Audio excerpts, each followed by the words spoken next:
Hello there, Pixel here. I have something a little bit different, something that I haven't done before, but I have some data analysis, which is weird. That might seem weird to other people. It's not weird to me.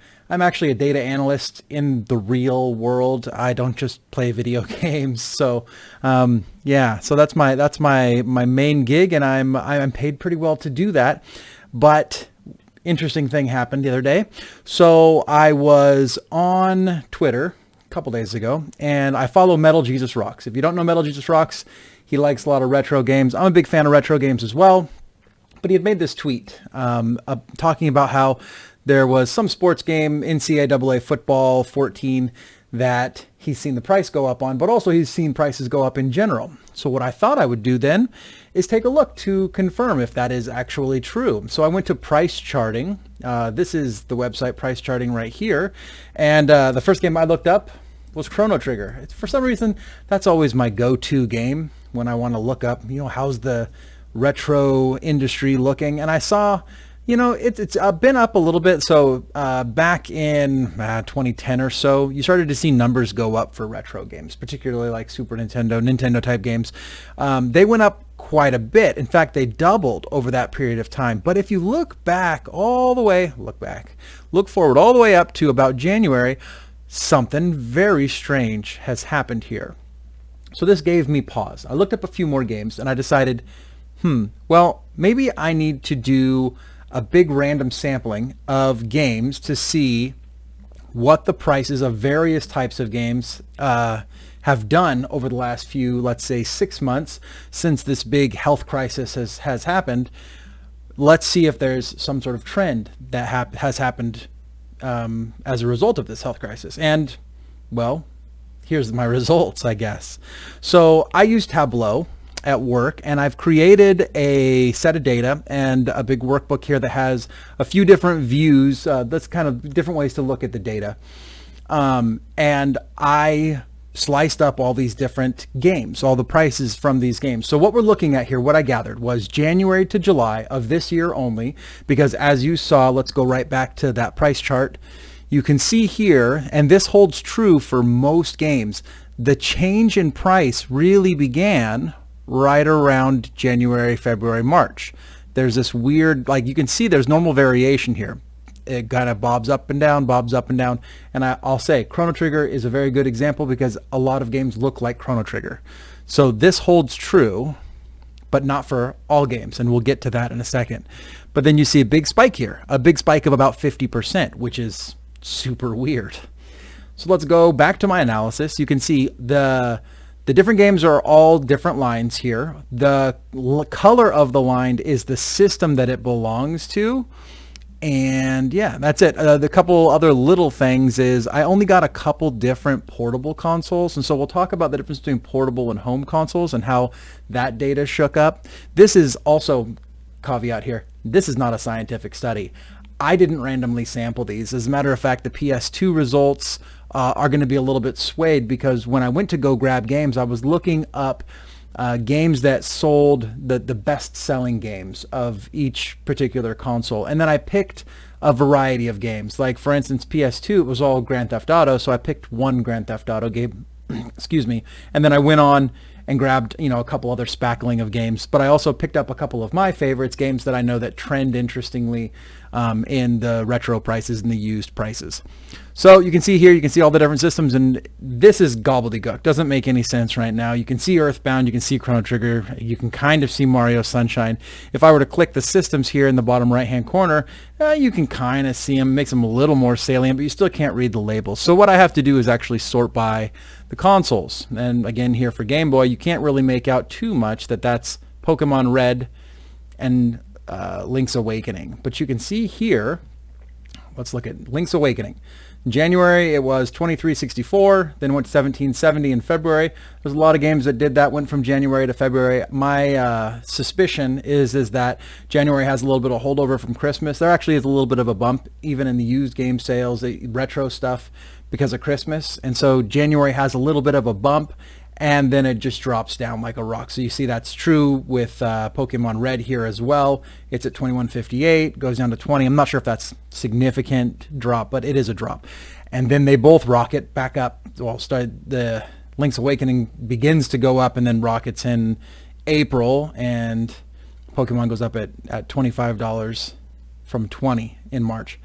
But you can see all of the games, all of them went up a little bit. Now these are raw prices. That's what we're looking at right now. And it's important that we don't just look at the raw prices, because right now these lower games here, this set, is being kind of muted by Link's Awakening and Pokemon Red. So if we remove those two, Pokemon Red and Link's Awakening, that then changes the axes a little bit here, and it allows you to see a little bit more of the uptrend that we are seeing in all of these games as well. But what I have noticed is that portable consoles, it's a little more hit and miss, and it hasn't grown quite as much. If we go into something like, let's look at the Super Nintendo numbers. So Super Nintendo is going to look really funny because of Earthbound and Chrono Trigger. So Earthbound is just nuts. Earthbound used to be like a $300 game. I think it used to be $300. Let's take a look real quick. What was Earthbound back in the day?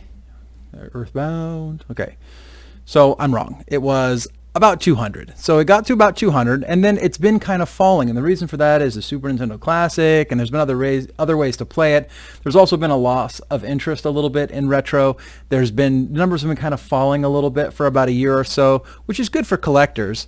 But then, boom, pandemic, and we just rocket up. That is an insane increase.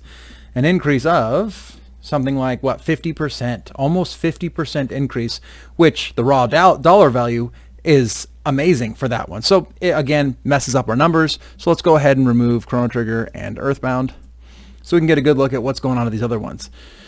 So I have 4 other games for the Super Nintendo. Super Metroid, you can see, has gone up, but dropped in July. Mario Kart, gone up, dropped in July. Donkey Kong Country, gone up, dropped a little bit in July. And then Super Mario World, which has actually gone up in July, but also followed the same rule. It's going up January, February, March, April, boom. Other consoles. Let's take a quick look at some of these other ones. It might be interesting. GameCube games. This is GameCube Nintendo, GCN. Mario Sunshine, just going up like crazy. Which one is this? This is Animal Crossing. So Animal Crossing is a different beast. I grabbed Animal Crossing on purpose because there is the health crisis that's going on, creating quarantines. But then on top of that, there was also the release of the Switch Animal Crossing game, which you couldn't get your hands on a Switch. Again, health crisis and manufacturing supply problems for Nintendo. So because you couldn't get your hands on Animal Crossing for Switch because you couldn't buy a Switch, everybody retreated and went back and went, oh, I can get Animal Crossing for GameCube. Or perhaps they got their Switch version and they were like, well, I really want to see what the GameCube version was. So pandemic prices. We have this huge, started out, look at this, $23.23 in January, and then $30, $39, $57.94, going back to over retail prices. That's insane. And of course, that one's come down now, both because people are relaxing a little bit more with the health crisis. This, I should mention, this is all USA prices, all USA versions of the games, and the USA is who has kind of relaxed a little bit in general. Now, our numbers, I don't want to get too much into the health crisis itself, but our numbers have been going up lately, but that hasn't changed our disposition, and our disposition has been that we're going outside more, and we are kind of ignoring this we should stay inside recommendations, which you have your own opinions about that. But on the video game side, that has made prices come down a little bit in July. For most games, there are exceptions to that. I'd say that the majority of them are going back down. They held steady. June was kind of like the peak. They held steady or went down by July. So you can see here, Mario Kart Double Dash and Super Smash Bros. Melee, which, again, the labels can't really help that. I could move them manually, but I'm not going to do that. So here's where things get a little bit interesting. Looking at the Genesis. Now, I tried hard to pick out games. Their best-selling games were all Sonic. I didn't want to have nothing but Sonic games in here. That wouldn't make any sense. So I grabbed Sonic 1 and Sonic 2, but then I also grabbed other games that I knew were popular. Mortal Kombat 2 is a very popular game, and Mortal Kombat 2 actually increased, here's funny trend, was 662. Shot up in February to 1023. Now, this just could be not a lot of transactions or something, low volume, volatility perhaps. Went down in March, but then has slowly climbed back up and is around $10 right now. I can't really explain that. It does kind of go with the health crisis trend that I'm showing here, but weird one there. Sonic has been mostly flat. Actually, Sonic, let's just look just at Sonic. So Sonic 1 shot up in March from $9 to $13, went right back down, mostly flat. Anything else here? N64. Let's look at all the N64 games. So you can see, same trend. This one here, starting at about $17, $22. GoldenEye, $23.87, $28.89. So massive increases across the board. And this is increases that do not normally happen in this short of a time span. This is because people are home. At least that's my hypothesis on this whole thing, is that because people are home, everyone's retreating. So the question then becomes, is that true on consoles versus portables? So let's take a look at a couple portables. We did see the Game Boy data, which it does seem to show an increase here, but not nearly as much. It did definitely on Link's Awakening. Link's Awakening does follow that same trend. But let's take a look at the PSP. Now, this data is definitely skewed to some extent. Crisis Core Final Fantasy VII is a special case. Crisis Core Final Fantasy VII had the remaster of Final Fantasy VII come out during the pandemic. On top of that, Crisis Core Final Fantasy VII was never available digitally. You can't buy it on a digital store. So you have to buy the physical copy if you want it. Crisis Core also had really good prequel elements for Final Fantasy VII that people wanted to know before or after they played the remaster of Final Fantasy VII. So if you wanted to experience that, you could either go on YouTube and watch all the videos. I had a buddy at work that did that. Or you'd have to go and buy this physical copy of this game on eBay or on Amazon or something like that. And that made the prices just go bonkers. It's also why the prices have come down as early as June and remain flat through July.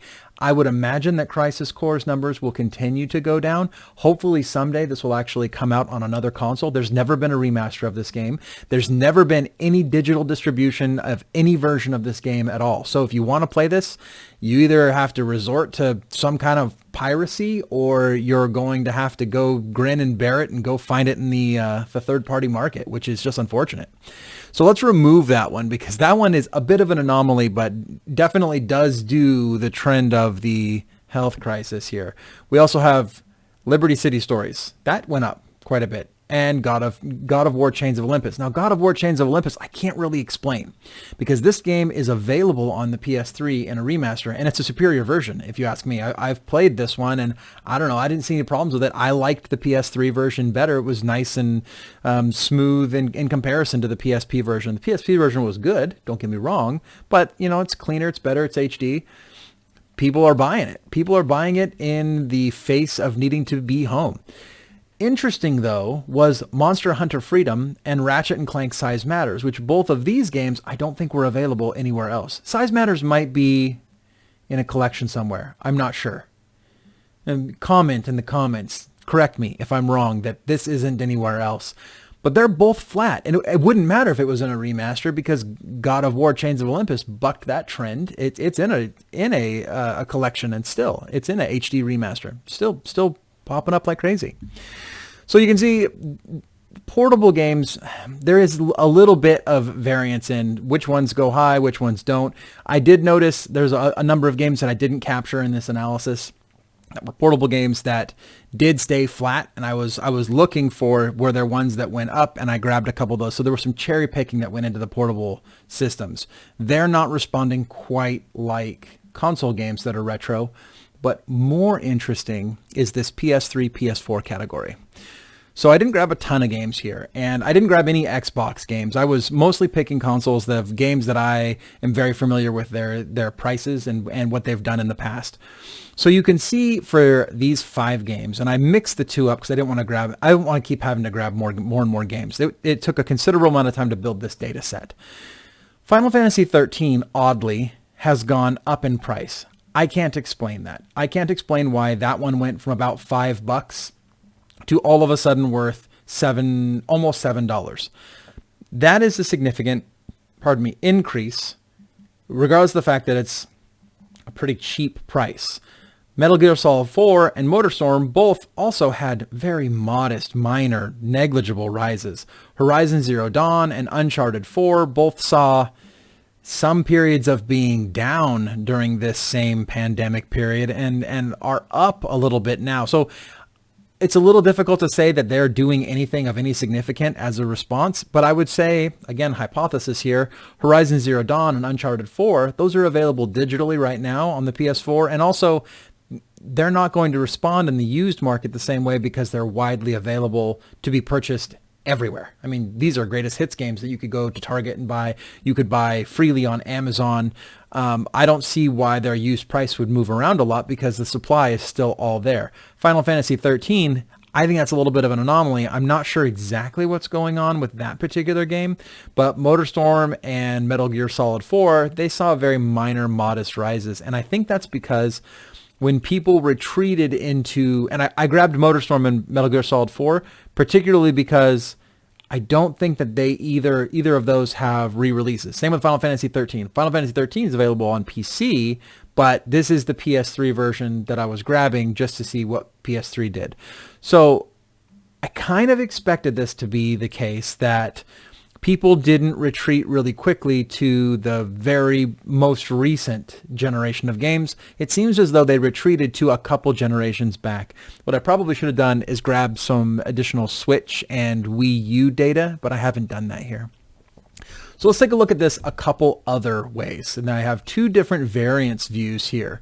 So this one is the January to June percent variance. And the reason that I made this particular view was because January is the low point, January, February is the low point, and June seems to be the high point for most of the games. So I get the single variance just between those two data points to look at all these games. Again, color signifies the system. You can also see the systems labeled there on the left in the little numbers, or in the little letters, but you can also see the name of the game really big there. So you can see Crisis Core, PSP, that had the biggest variance at 180% nearly. Wow, that's a big jump.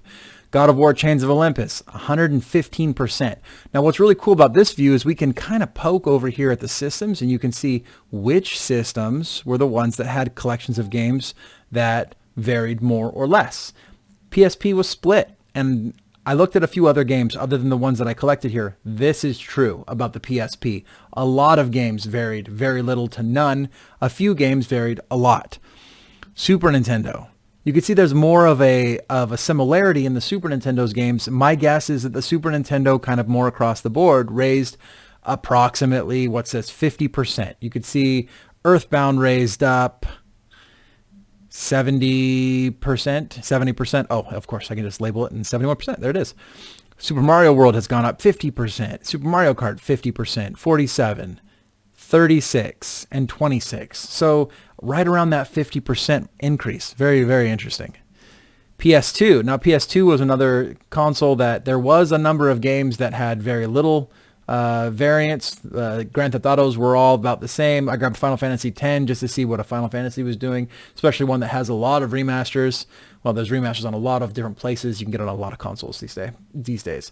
But then I also went out and purposely grabbed, so PS2, cherry-picked data a little bit, grabbed games that I knew were relatively popular or moderately popular that wouldn't have remasters or re-releases. The Simpsons games, both pretty popular on the PS2, don't have remasters, re-releases, blew up here in just the last few months. Very, very interesting data. Significant that they blew up the way they did.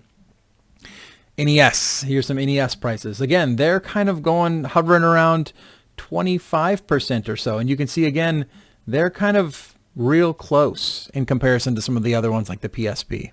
And 64, a little bit similar here. Surprised at Mario 64. Oh, Mario Kart 64. Even more surprising that Mario Kart 64 didn't vary much. And then here's the Genesis, which the Genesis saw a couple games here. I think this Mortal Kombat 2 likely is an anomaly. Sonic 2 is likely one of those games that just kind of stood out. People probably are buying it as a result of pandemic pricing. But then you have Sonic Spinball, which has dropped 34%. That's just bizarre over the same period of time. And then GameCube. GameCube up, and its average is higher, it looks like. It is more around 50%, but it looks like it's even higher than Super Nintendo. I should have gotten an aggregate of the variance. That would have been really cool.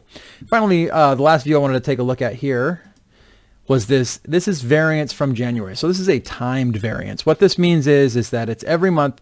It takes January as a baseline, and then so here's your baseline. January would be the axis here. Then there's no data until February, which month here it shows 2. That means February. 3 would be March, but then there's all the lines. I need to separate this out. So what we're going to do is just click a system, and you can see this is what the variance was month over month all the way up until July. So you can grab a particular game. Kirby's Dream Land, for instance, shot up in, looks like April. April was the big month for Kirby's Dream Land, jumped 21%, but then fell. Oh, it's in response to January. So it fell back down to its original price, but then came back up 5% more, and then came back up to 13.75. And again, each individual variance. So this is July compared to January. This is June compared to January. This is May compared to January. This is a superior view, if you ask me, compared to the view that I just showed a little while ago. It's just a little harder to see because each individual line doesn't have its own color. I probably should have colored them differently here. But you can see, yeah, big changes there. But the nice thing you can do is when you see them all, I guess I wish I could pair them up one at a time. The PSP, you can tell here, big jumps. Crisis Core at one point in time was up 264%. Insanity. So maybe I'll try to make this widely available by sharing this workbook somewhere. I'll kind of click through this really quick, and then I'll weigh in here a little bit on this. Will at least allow you to pause it if you want to look at any of these particular analysis. I know that the lines kind of blend together here a little bit, and I apologize for that. Bad data analyst. But anyways, my takeaways here. What's this all mean? This means that if you're sitting on a bunch of games right now and you were thinking of selling them in the near future, sell them right now, because it's likely going to drop in the very near future. This would go back up if everybody starts to lock down again. So let's just say we go into the fall and, like some of the medical experts are saying, we get a resurgence of the virus out in life and everyone has to lock down again. These prices are going to go back up. That's predictable. It's super predictable. You can almost be certain here that these prices have gone up because of the health crisis. And you can also be certain that in the event that we work to all lock down again, particularly in the US, these prices would all go right back up. But you can also be pretty clear that if we aren't responding in a lockdown way towards the health crisis in the short to medium term now, these prices are going to fall back down to where they were, which means now is a time that you probably want to sell if you could. This also means that there's certain games that you probably wouldn't want to buy right now. So you want to use price charting. Check it out. Make sure that you're getting a deal. Make sure that you are buying a game that hasn't responded to the pandemic pricing. These increases of between 25 and 70% or so. Overall, though, interesting data. I thought this was worth a share. Probably something that I probably will never do again on this channel. But yeah, this is what I do in my real life, and my real life met my hobby life here for a moment. And I hope you enjoyed it because I enjoyed doing this. So if you've liked this video, like this video. That helps the channel out quite a bit. If you found your way to my channel here, if you liked this analysis, leave that in the comment section, because man, I'd love to do more analysis like this, just to like look at console sales or something like that. Putting up these visualizations, very fun. Subscribe to the channel and then tell me, I want to see more of that, because I'll definitely do more of this. I think that's it. Until next time, this has been Pixel.